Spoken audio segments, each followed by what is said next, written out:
Здравейте, днес ще покажем нашите пиратки за новата 2026 година. Не може да бъде. Така, започваме с класиката, което винаги трябва да имате. Една кутия тройки. Това е. Другата класика.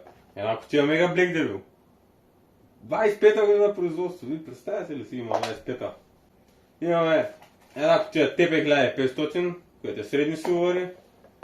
Имаме измишлетината, което трябва да замести TP8-те. Пише TP8 на него.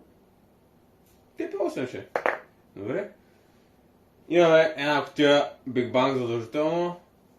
Имам чуш, че са по-слаби от миналата година, но пак добре. Имаме нови пиратки Orca 2, които са доста добри, като цена и гармеш. Идеални.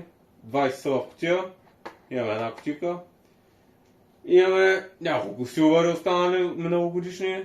Силвар патарда, спа си гърмят. Имаме черни вдовици, останали няколко бройки, килимчета задължително, как мини пиратчици за кеф.